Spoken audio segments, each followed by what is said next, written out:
warahmatullahi wabarakatuh. Selamat pagi, siang, atau malam kepada Bapak Ibu dosen yang mengikuti. Nama saya Linda dari Suari dengan nomor 3066226 dari kelas S1 Akuntansi A 2020 akan menjelaskan tentang penelitian saya yang berjudul faktor-faktor pengungkapan emisi karbon perusahaan sektor non finansial yang terdaftar di BEI. Sebelumnya ini overview dari penelitian saya yang dimulai dari latar belakang dan diakhiri dengan metode penelitian. Dari latar belakang baru ini media sosial itu diramaikan dengan tagar global boiling atau pemanasan global. Berdasarkan observasi yang dilakukan oleh NASA, temperatur bumi ini telah mengalami kenaikan suhu sebanyak 1,4 derajat Celcius sejak 1880 dan menurut European Commission, penyebab utama dari perubahan iklim yang saat ini terjadi adalah gas dari kaca. Nah, Indonesia sendiri menempati peringkat kelima dengan negara dengan total emisi CO2 tertinggi di dunia. Salah satu solusinya apa sih? Jadi salah satu solusinya adalah mempertanyakan akuntabilitas dan juga tanggung jawab perusahaan besar yang memang menghasilkan CO2 yang banyak. Salah satunya dengan bentuk sustainability report atau laporan keberlanjutan. Yang di dalamnya itu ada pengungkapan karbon atau carbon emission disclosure.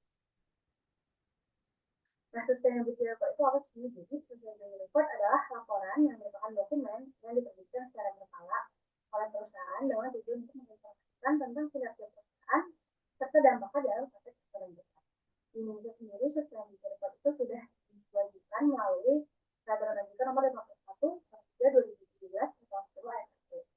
Tetapi untuk spesifik tentang pengungkapan karbonnya itu belum diwajibkan di Indonesia atau sekarang masih bersifat voluntary.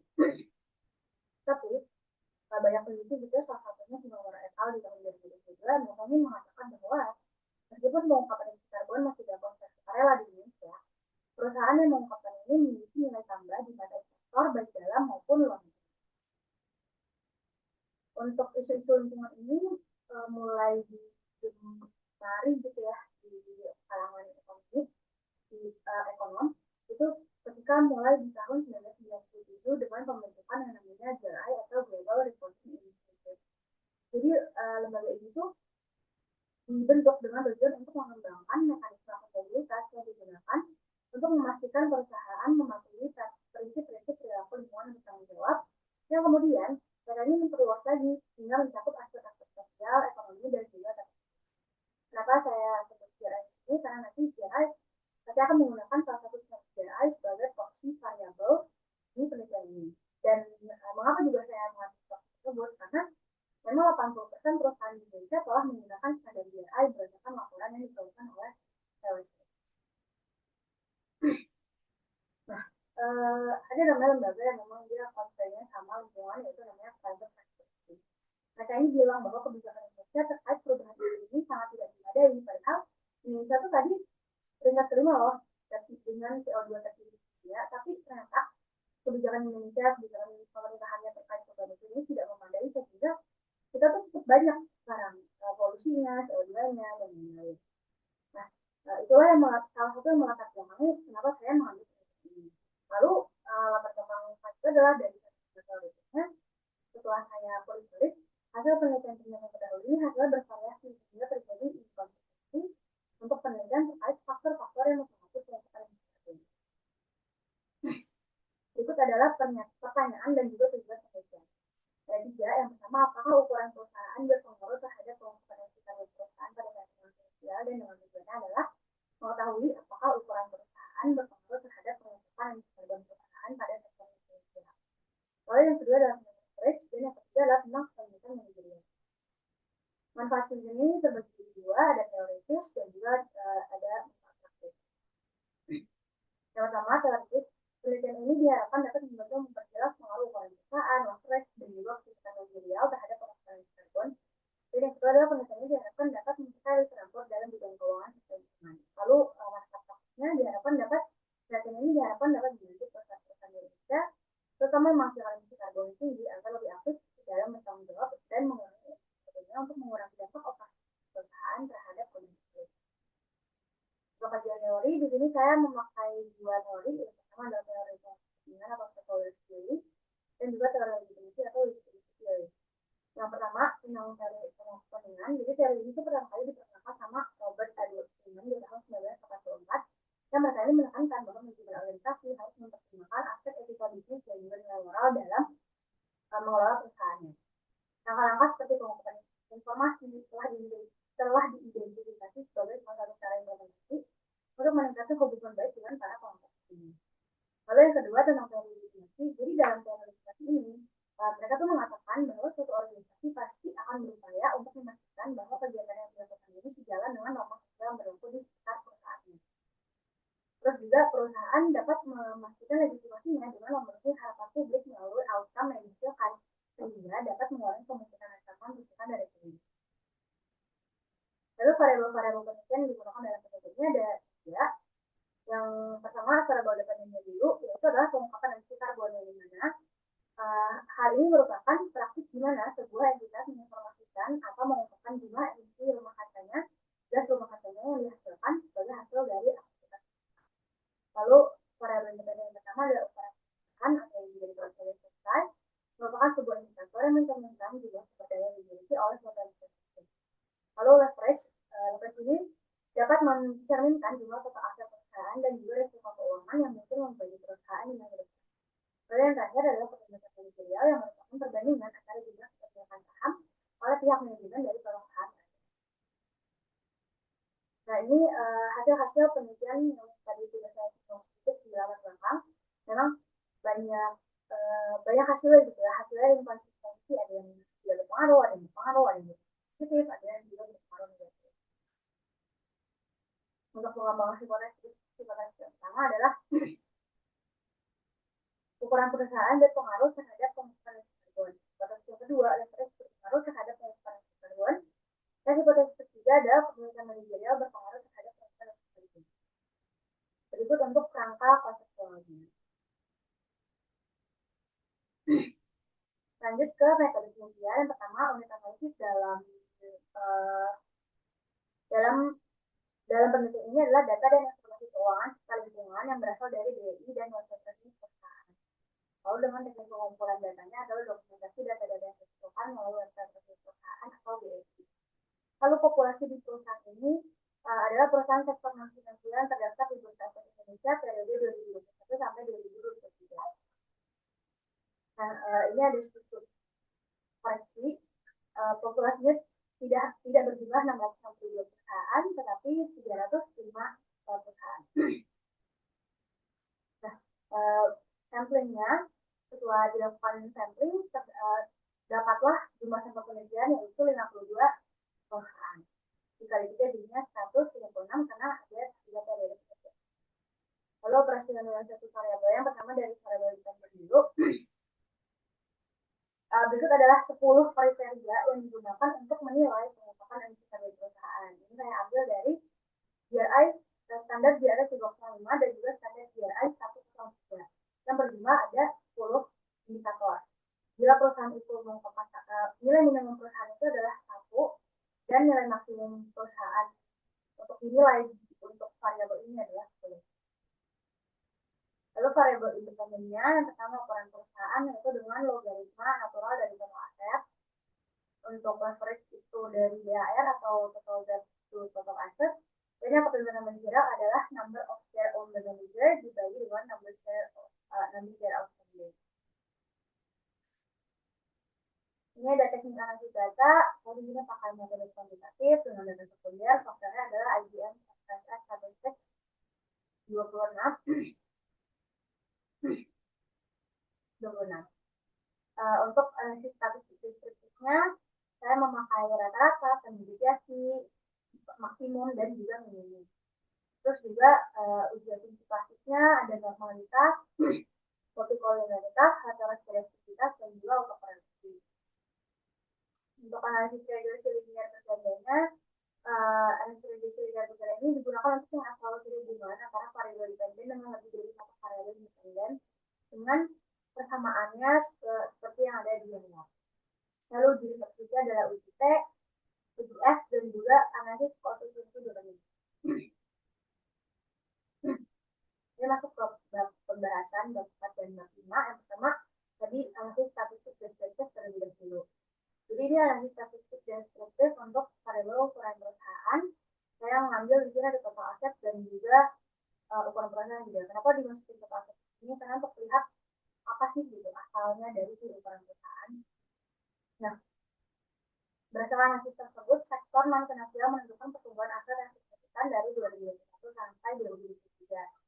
Terus juga yang mana itu tuh mempengaruhi ukuran perusahaan juga gitu, karena kan memang komponen perhitungan ukuran perusahaan adalah dari aset total, dari total.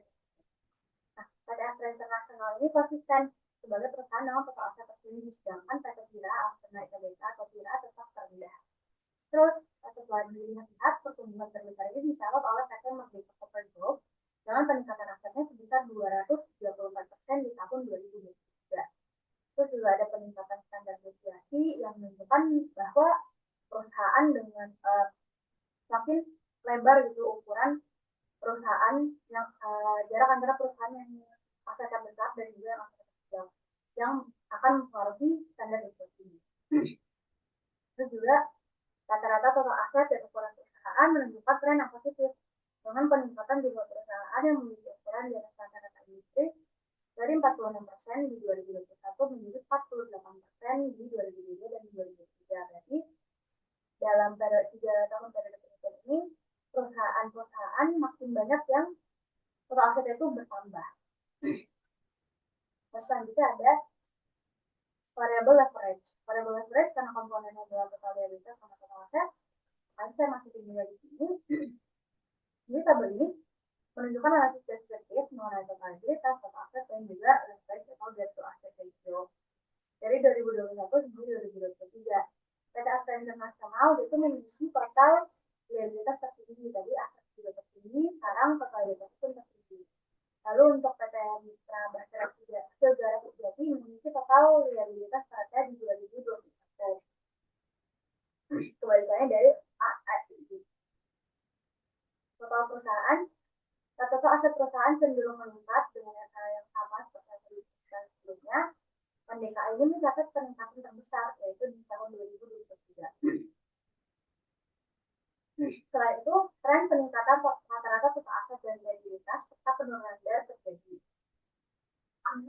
Beberapa sebaliknya, PT Mitra Basara Segara Sejati memiliki total liabilitas terendah pada 2021 dengan total aset yang perusahaan yang cenderung meningkat, dengan PT MDKA itu mencatat peningkatan terbesar di tahun 2023.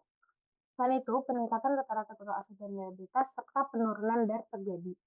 Beberapa perusahaan seperti PT Timah menunjukkan leverage yang tinggi yang dipengaruhi oleh penurunan aset dan juga kondisi industri.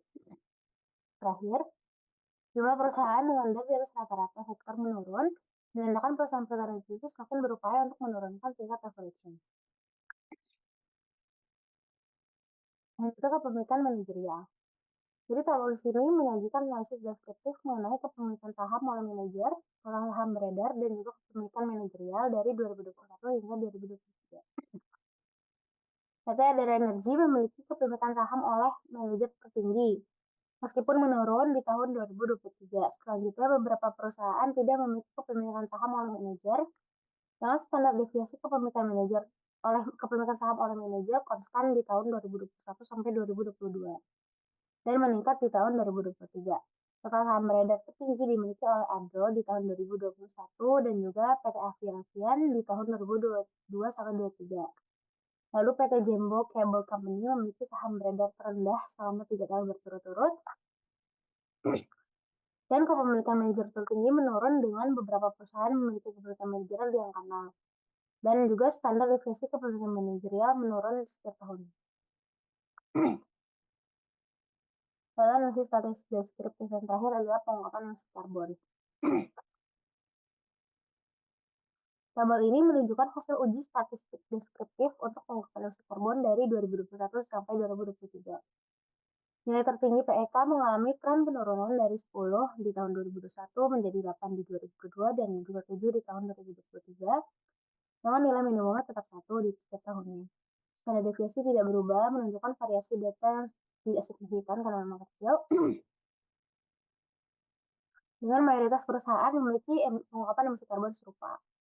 Tabel tersebut juga memperlihatkan rata-rata PEK menurun dari 6 di tahun 2021 menjadi 5 di 2022 dan juga 2023. Meskipun persentase perusahaan dengan PEK di atas rata-rata sempat menurun 2% di tahun 2022, angkanya naik signifikan di tahun 2023 mencapai 42% yang menunjukkan peningkatan kepedulian perusahaan di sektor non-finansial Indonesia terhadap kebijakan lingkungan.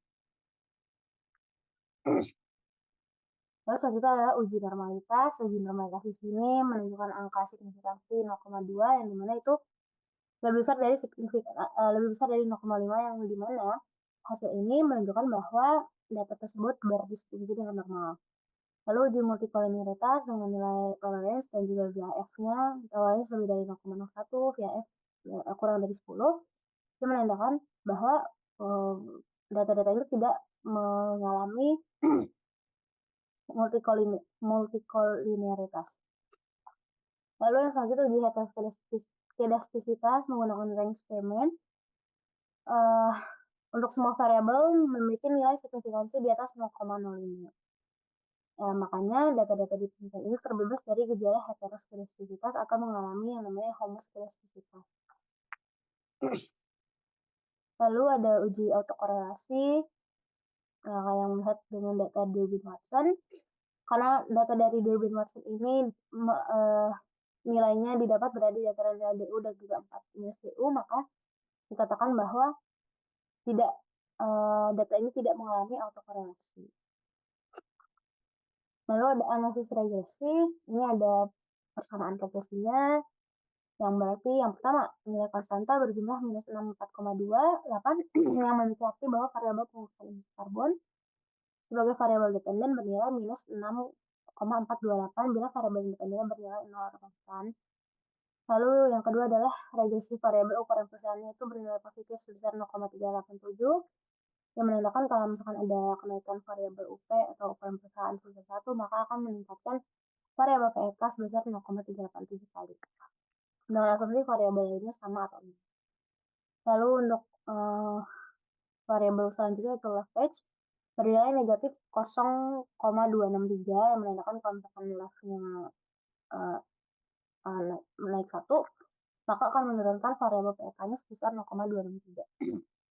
Lalu untuk variabel kebijakan manajerial bernilai negatif 9,154, berarti kalau misalkan variabel kebijakan manajerial ini naik 1, maka akan menurunkan variabel PEK sebesar 9,154 kali. Lalu untuk uji T atau uji hipotesis, kalau misalkan signifikansinya di bawah 0,05, maka hipotesis 1 diterima, hipotesis 2 ditolak, dan juga hipotesis 3-nya ditolak.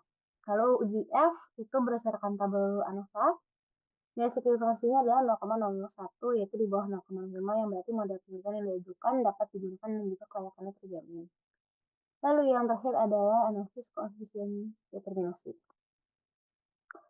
Berdasarkan hasil ini, kita dapat adjusted error squared-nya sebesar 0,092, ya berarti variabel-variabel independennya itu hanya dapat menjelaskan 9,2% variabel dependennya, sementara sisanya atau 10,8% itu dijelaskan oleh faktor-faktor lain yang berada di luar penelitian. Masuk ke pembahasan. Yang pertama, pengaruh ukuran perusahaan terhadap pengukuran emisi karbon. Jadi karena tadi untuk uji P-nya itu sudah didapat bahwa ukuran perusahaan ini mempengaruhi pengungkapan emisi karbon. Nah, di pembahasannya adalah perusahaan besar seperti PT Perusahaan Gas Negara atau PGAS yang memiliki nilai pengungkapan 10 di tahun atau maksimum gitu di tahun 2021, cenderung dia itu memang ukurannya besar dan juga karena dia besar cenderung lebih transparan dalam emisi karbonnya. Sebaliknya, perusahaan kecil seperti Tira gitu ya hanya memiliki pengungkapan sebesar 0 atau relatif kecil. Perusahaan-perusahaan yang kecil itu pengungkapan emisi karbonnya relatif juga sedikit. Nah, data dari tahun 2022 dan juga 2023 konsisten, di mana perusahaan besar tetap menunjukkan tingkat pengungkapan yang tinggi, sementara perusahaan kecil memiliki pengungkapan yang rendah, sehingga terjadi adanya pola korelasi antara kedua data tersebut. Terus juga sebanyak 51 perusahaan dengan ukuran besar memiliki tingkat pengungkapan yang lebih tinggi, yang hal itu mendukung teori legitimasi bahwa perusahaan besar menggunakan ukuran mereka untuk membentuk persepsi publik tentang keberlanjutan lingkungan. Yang kedua adalah pengaruh leverage terhadap pengungkapan emisi karbon. Hipotesis kedua ini ditolak karena memang tadi nilai signifikansinya lebih besar dari 0,05. Leverage yaitu tingkat utang perusahaan tidak memiliki pengaruh signifikan terhadap pengungkapan emisi karbon. Karena salah satu peneliti bilang bahwa perusahaan dengan leverage yang tinggi cenderung mengalokasikan keuntungannya untuk membayar utang daripada berinvestasi dalam inisiatif lingkungan. Sebanyak 50% dari 156 observasi menunjukkan data yang bervariasi tanpa pola yang jelas antara leverage dan penguatan emisi karbonnya. Kalau misalkan tadi ukuran perusahaan ada pola yang jelas, untuk leverage ini tidak. Contohnya salah satunya adalah PT Gunung Raja Paksi dan juga Vale Indonesia atau Inco yang memiliki leverage berfluktuasi namun pengungkapan emisi karbon tetap konstan atau tidak berubah. Nah, penelitian ini konsisten dengan temuan Haiswan et al. Di tahun 2022 dan beberapa penelitian lainnya yang menunjukkan bahwa leverage tidak mempengaruhi pengungkapan emisi karbon. Lalu yang terakhir adalah pengungkapan kepemilikan manajerial terhadap pengungkapan emisi karbon. Seperti studi ketiga ditolak karena tadi signifikansinya lebih dari 0,05 yang menunjukkan bahwa kepemilikan manajerial tidak berpengaruh terhadap pengungkapan emisi karbon.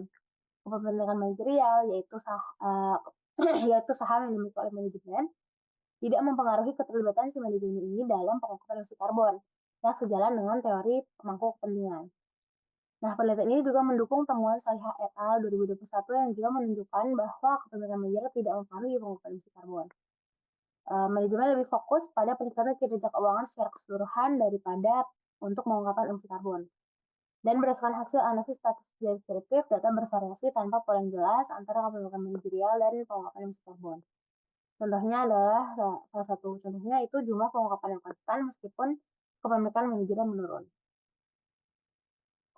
Lalu selanjutnya adalah implikasi teoritis. Hasil penelitian ini membantu memperjelas. Yang pertama, hasil penelitian ini membantu memperjelas pengaruh ukuran perusahaan, leverage, dan kepemilikan manajerial terhadap pengungkapan emisi karbon. Pertama, ukuran perusahaan ini mempengaruhi pengungkapan emisi karbon, di mana semakin besar perusahaan, pengungkapan emisi karbon ini juga semakin besar. Hal ini disebabkan oleh tekanan publik yang lebih besar terhadap perusahaan yang memang ukuran lebih besar, sehingga mereka termotivasi untuk lebih transparan tentang emisi karbonnya. Yang kedua, penelitian ini menunjukkan bahwa leverage tidak mempengaruhi pengungkapan emisi karbon. Lain di beberapa sampel perusahaan ini menunjukkan bahwa meskipun leverage-nya berubah, jumlah pengungkapan emisi karbon tetap konstan. Yang ketiga, yang terakhir, penelitian ini menunjukkan bahwa kepemilikan manajerial tidak mempengaruhi pengungkapan emisi karbon. Temuan ini didukung oleh teori pemangku kepentingan yang menekankan pentingnya memperhatikan kepentingan semua pemangku kepentingan, bukan hanya pengusaha. Lalu implikasi praktisnya yang pertama adalah perusahaan itu harus disarankan gitu ya, bisa dilihat dari hasil ini, harus memanfaatkan sumber dayanya untuk meningkatkan pengungkapan emisi karbon yang juga dapat meningkatkan citra perusahaan di mata publik, karena memang walaupun masih voluntarily, pengungkapan emisi karbon ini bisa menaikkan value perusahaan di mata investor baik dalam maupun luar negeri. Selain itu, perusahaan perlu memberikan edukasi dan juga pelatihan kepada manajemennya mengenai pentingnya pengungkapan emisi karbon sebagai bagian dari strategi bisnis untuk keberlanjutan jangka panjang. Lalu yang kedua, untuk masyarakat umum dapat lebih mengkritisi pengungkapan emisi karbon serta mendukung perusahaan yang proaktif dalam hal tersebut.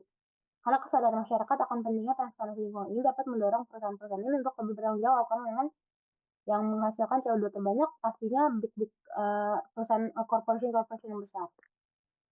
Lalu yang ketiga adalah pemerintah atau regulator. Jadi pemerintah dapat merancang regulasi yang mendorong perusahaan agar lebih transparan dalam pengungkapan emisi karbonnya. Atau mungkin di kemudian hari, pengungkapan emisi karbon ini jadi sebuah hal yang diwajibkan di Indonesia. Selain itu, insentif bagi perusahaan yang bertanggung jawab dan peningkatan pengawasan serta penegakan regulasi ini sangat diperlukan. Langkah ini akan memastikan seluruh perusahaan ini memenuhi standar lingkungan dan membantu mencapai tujuan keberlanjutan. Keterbatasan di penelitian ini yang pertama hanya dilakukan dalam periode 3 tahun dan variabel independen dalam penelitian ini hanya dapat menjelaskan 9,2% dari variabel dependennya, sementara 90,8% lainnya dijelaskan oleh faktor-faktor yang tidak teridentifikasi. Rekomendasi selanjutnya, peneliti selanjutnya dapat menggunakan periode 2017 sampai 2023 untuk memahami pengaruh variabel independen terhadap pengungkapan emisi karbon pada saat dan pasca COVID. Lalu yang terakhir adalah peneliti selanjutnya dapat menambahkan variabel-variabel seperti profitabilitas, green investment, dan jenis industri untuk lebih menjelaskan pengungkapan emisi karbon yang saat ini Dalam penelitian ini hanya dapat menjelaskan 9,2%. Kurang lebihnya seperti itu. Apabila ada kesalahan, mohon dimaafkan. Wassalamualaikum warahmatullahi wabarakatuh.